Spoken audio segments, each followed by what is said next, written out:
Hello everyone, my self विकास डुडेजा। आज मैं आपके लिए लेके आया हूं 11th, 12th और कंपटीशन में तीनों में यूज होने वाला एक ऐसा टॉपिक स्ट्रेट लाइन जो आपके स्कूल के एकेडमिक स्टडी से और कॉम्पिटिटिव स्टडी के हिसाब से बेहद इंपॉर्टेंट है। और उस टॉपिक का नाम है स्ट्रेट लाइन।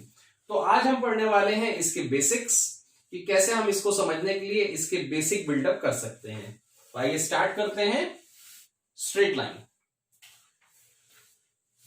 लाइन को आप बेसिकली दो हिस्सों में बांट सकते हो, एक स्लोप वाला पोर्शन और एक इसकी इक्वेशन वाला पोर्शन।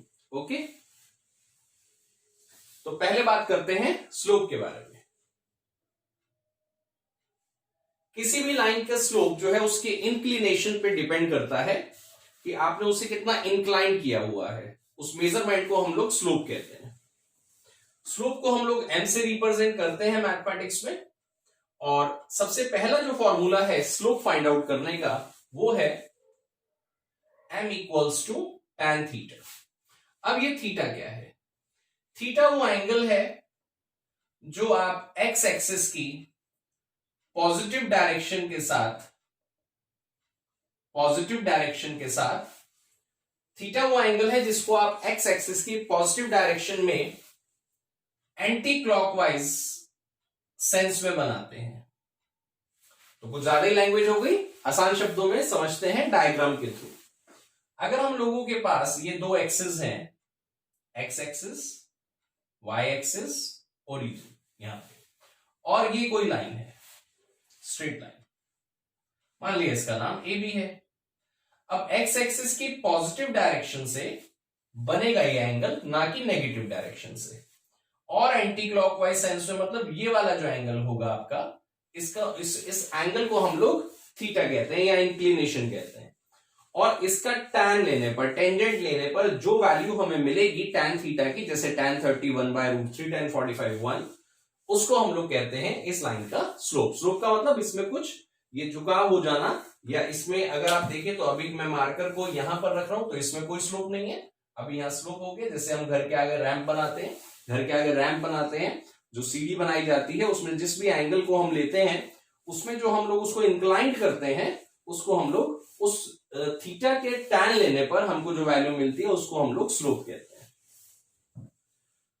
तो आप इसको साधारण भाषा में कह सकते हैं कि किसी भी चीज को हम लोग टेढ़ा कर देते हैं, या इसमें जो झुकाव आता है, या इसको हम लोग इस तरीके से जब हम लोग इसको स्लांट करते हैं तो उस चीज को हम लोग स्लोप कहते हैं। वैसे इसका एक और फॉर्मूला आपको बताया जाएगा, change in y upon change in x, वो बात की बात है। फिलहाल m equals to tan theta हम लोग यहां से स्टार्ट करते हैं। तो स्ट्रेट लाइन के दो हिस्से हैं, स्लोप और उसकी इक्वेशन। तो स्लोप निकालने का पहला फॉर्मूला है m equals to tan theta. Theta आपको यहां से मेजरमेंट करना है। यहां वाला एंगल अगर आपको पता हो तो फिर आपको 180 में से माइनस करके ये एंगल निकालना पड़ेगा और उसके बाद आप इसका स्लोप निकाल पाएंगे। तो theta is the angle with x axis in positive direction and anti-clockwise sense। anti-clockwise मतलब घड़ी के चलने की उल्टी डायरेक्शन। एक एग्जांपल लेते हैं, बिल्कुल बेसिक। और मान लिया इसी क्वेश्चन की हम बात करते हैं और यह एंगल 60 डिग्री है। और अब हम इस ए बी लाइन का स्लोप निकालना चाहते हैं। तो slope will be m equals to tan theta मतलब tan 60 डिग्री, स्लोप इज √3 और 1.732 अप्रॉक्स। इस वैल्यू, इसका कोई यूनिट नहीं है, बस ये जो वैल्यू है वो इसके स्लोप को रिप्रेजेंट करती है। तो पहला फॉर्मूला याद कर लीजिए स्लोप का, m equals to tan theta. चलते हैं एक और एग्जांपल की तरफ और फिर हम पढ़ेंगे स्लोप निकालने के और कौन कौन से दूसरे मेथड हो सकते हैं। तो पहले एक और एग्जांपल लेते हैं। अभी जो एंटी क्लॉकवाइज वाली बात है उसको हम लोग थोड़ा सा क्लियर कर लेते हैं। अब फॉर एग्जांपल ये लाइन हमारे पास है, इसका नाम जो है वो CD है और ये एंगल हमें इस बार फॉर एग्जांपल 45 डिग्री है मान लिया हमने। अब ऐसा नहीं है कि आपको बस एंगल दिखा और आपने उसका स्लोप निकाल दिया, ऐसा नहीं करना है। अब आपको पहले ये एंगल काउंट करना है। तो अभी छोटी क्लासेस में तो सिखाते थे लीनियर पेयर से, अब तो आप लोगों को सब चीजें पता है। तो ये 45 है तो it will be 135 degree. Now the slope will be m equals to tan 135 degree. इसकी वैल्यू निकालने के लिए हम इसको ब्रेक कर लेते हैं, 180 माइनस 45। मेरी एडवाइस है कि आप 180 या 360 से ब्रेक करें। बच्चों 180 में से चेंज नहीं करते हैं तो ये tan हो गया, और अगर आप 180 में से किसी एंगल को माइनस कर रहे हैं तो आप होंगे, ये 180 है, किसी एंगल को आप किसी एक्यूट एंगल को माइनस कर रहे हैं तो आप सेकंड क्वाड्रेंट में होंगे, और एएसटीसी रूल के अकॉर्डिंग जो सेकंड क्वाड्रेंट है उसमें साइन थीटा और जो कॉसेक थीटा है वो होते हैं पॉजिटिव, और बाकी चार नेगेटिव, मतलब tan थीटा नेगेटिव है तो -10 और ये 45, मतलब आपको 10 का 10 लेना है, ये वाला एंगल लेना है, minus plus according to the quadrant लगाना है, और tan 45 की वैल्यू है 1, तो स्लोप विल बी -1। ये जो स्लोप है वो कोई भी नेगेटिव नंबर कोई भी पॉजिटिव नंबर आ सकती है इंक्लूडिंग 0। आप बताइएगा कि स्लोप 0 कब होगा। तो ये पहला फॉर्मूला है m equals to tan theta. Question note कर लें साथ साथ, स्लोप 0 कब होगा, तब इंक्लिनेशन कैसा होगा और लाइन कहां एग्जिस्ट करेगी, इस बारे में सोचिएगा।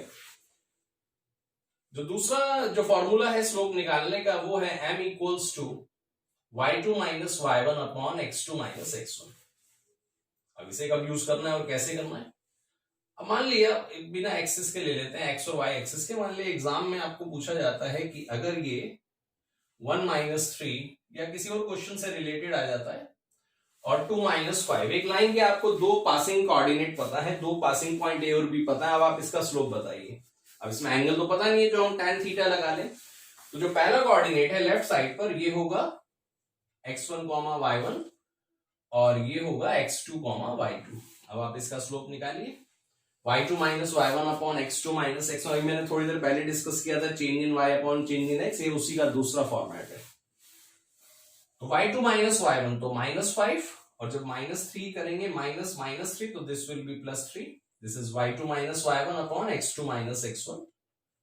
नाउ -5 + 3 इज -2/1, तो slope is -2 and this is the answer. तो ये फॉर्मूला आप तब अप्लाई करेंगे जब आपको किसी भी लाइन के दो पासिंग पॉइंट पता होंगे। तो अब किस प्रकार से क्वेश्चन आ सकता है उसको देख लेते हैं। फॉर्मूले याद करते रहिए, पहला था m equals to tan theta, और दूसरा है y2 minus y1 upon x2 minus x1। अब मान लिया आपके पास एक ट्राइंगल है ABC, इसमें a के कोऑर्डिनेट है -1 0, इसके हैं 3 4, इसके हैं -1 6, और वो ये कहता है आपसे कि A से जो मीडियन जाएगी BC पर, A से जो मीडियन जाएगी BC पर, उसका स्लोप बताइए। नाउ यू नो दैट कि A से जो मीडियन जाएगी वो BC के मिड पॉइंट पर जाएगी, तो लेट कर लेते हैं कि जो D है वो BC का मिड पॉइंट है, और इसको ज्वाइन कर देते हैं, तो ये हमारी मीडियन हो गई। अब अगर मुझे इस मीडियन का स्लोप निकालना है तो x1 y1 तो पता है, लेकिन x2 y2 मतलब D के कोऑर्डिनेट नहीं पता है, but D is the mid point of BC। तो हम लिखते हैं since D is mid point of BC, सो तो बच्चों D के कोऑर्डिनेट कैसे निकालते हैं हम लोग। तो अगर आपको D मिड पॉइंट है BC का, तो पहले D के कोऑर्डिनेट निकालने हैं, और उसको निकालने के लिए हम मिड पॉइंट फॉर्मूला लगाते हैं। क्लास 10th में हमने पढ़ा था x equals to x1 plus x2/2 and y equals to y1 plus y2/2। तो this is x1, this is x2, तो x1 प्लस x2, अगर नेगेटिव है तो नेगेटिव ही लेना पड़ेगा, by 2, and for y coordinate this is y1 plus y2/2। तो this is the coordinate of D। 3 minus 1 2, 2/2 1, 6 plus 4 10, 10/2 5, इसको हम लोग रख देते हैं सर्कुलर ब्रैकेट में। तो 1,5 is the coordinate of D। अब पूछा गया था slope of median through A, मतलब AD का स्लोप यहां निकाल लेते हैं, slope of AD।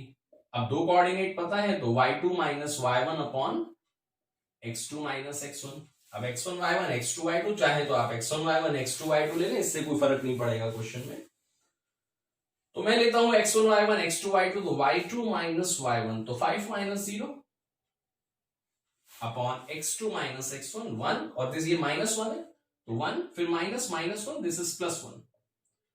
So 5/2 is the slope of AD। तो इस प्रकार के क्वेश्चन आप अभी करेंगे जब बुक में, तो आपको मिलेंगे कि आप किसी मीडियन का स्लोप निकालिए, या बहुत सारे कॉन्सेप्ट कभी आएंगे, या किसी लाइन, तीनों लाइंस का स्लोप निकालिए, ए बी का, बी सी का, ए सी का। तो this is the use of the second formula. दो फॉर्मूले हो गए, पहला था m equals to tan theta और दूसरा था m equals to y2 minus y1 upon x2 minus x1। चलते हैं तीसरा फॉर्मूले पर, स्लोप के। स्लोप निकालने का तीसरा फॉर्मूला है m equals to minus a upon b। अब ये a और b क्या है? a है बच्चों कॉफिशिएंट ऑफ x और b है कॉफिशिएंट ऑफ y। अब आप कहेंगे सर ये तो समझ में नहीं आया कि x का कॉफिशिएंट, x के बारे में तो आपने कुछ बताया ही नहीं। तो तीसरा फॉर्मूला तब अप्लाई होगा जब आपको लाइन की इक्वेशन पता होगी। मैं आपको बता दूं, लाइन का मतलब लीनियर इक्वेशन में इसकी इक्वेशन होती है, मतलब x और y की पावर 1 होगी। ठीक है, हो सकता है y या x कोई एक ना भी हो तो भी चल जाएगा, होगी तो पावर 1 ही होगी। 2 वाले को क्वाड्रेटिक बोलते हैं। तो मान लिया कोई एक लाइन है और इसकी इक्वेशन है 3x minus 7y plus 12 equals to 0 और हमसे कहा गया है कि इस लाइन का आप स्लोप बता दीजिए। अब प्रॉब्लम ये है, आप सोचेंगे सर इसमें थीटा भी नहीं पता, मतलब ये लाइन एक्स एक्सिस के साथ कितना एंगल बना रही है, तो m equals to tan theta नहीं लगेगा। और इसके हमें कोई दो कोऑर्डिनेट भी नहीं पता। वैसे निकाले जा सकते हैं पॉइंट पुट करके, जैसे क्लास 10th में ग्राफ बनाते थे, पर उसमें बड़ा टाइम लगेगा। पहले आप x को 1 या 0 या 2 जो भी डालेंगे, फिर y निकालेंगे, फिर एक और पॉइंट निकालेंगे। तो इसका डायरेक्ट मेथड है, और वो डायरेक्ट मेथड है स्लोप निकालने का माइनस a अपॉन b। अब a क्या है? a इस लाइन में जो x का कॉफिशिएंट है, चाहे पॉजिटिव हो या नेगेटिव हो। तो यहाँ पे 3 है कॉफिशिएंट ऑफ x, और जो b है वो कॉफिशिएंट ऑफ y है। तो y का कॉफिशिएंट यहाँ -7 है, और हमारे पास नीचे अगर मैं -7 ले लूं तो ये माइनस माइनस हो जाएगा प्लस, और ये हो जाएगा 3/7। So this is the slope of this line. ठीक है, तो ये 3 फॉर्मूले हो गए। तीसरा तब लगाना है जब लाइन की इक्वेशन आपको दे रखी हो। एक बार रिकैप ले लेते हैं, और फॉर्मूले भूलने नहीं है आप लोगों ने। पहला formula m equals to tan theta, दूसरा formula m equals to y2 minus y1 upon x2 minus x1, तीसरा formula minus a upon b। ये तब लगाना है जब आपको लाइन का x एक्सिस के साथ एंटी क्लॉकवाइज डायरेक्शन का एंगल पता होगा, ये वाला। ओके, तो पहला वाला तब लगाना है जब आपको एंगल पता हो, दूसरा वाला तब लगाना है सेकंड फॉर्मूला जब आपको लाइन के कोई दो पॉइंट, कोई भी हो सकते हैं, 2 -6 1 7, यहां भी थीटा कुछ भी हो सकता है, 30 डिग्री 45 डिग्री 60 डिग्री 75 डिग्री, कुछ भी एक्यूट है इसलिए मैंने उसको 90 से कम लिया, 90 से बड़े भी हो सकते हैं। तो पहला जब एंगल पता हो तो m equals to tan theta, जब कोऑर्डिनेट्स पता हो, कोई भी कोऑर्डिनेट्स हो तो आप सेकंड फॉर्मूले से लगा सकते हैं। और तीसरा तब लगाना है जब लाइन की इक्वेशन पता हो, कुछ भी ले लेते हैं, -x plus 3y plus 11 equals to 0। तो इसका निकालेंगे तो -a। Now the a is the coefficient of x that is -1 upon b is the coefficient of y, तो स्लोप विल बी 1/3। स्लोप की वैल्यू -इंफिनिटी से +इंफिनिटी ओपन इंटरवल में कहीं भी कुछ भी आ सकती है, मतलब कोई भी नेगेटिव वैल्यू बड़ी से बड़ी, छोटी से छोटी 83 आ सकती है, -8/7, कुछ भी पॉसिबल है स्लोप आने में।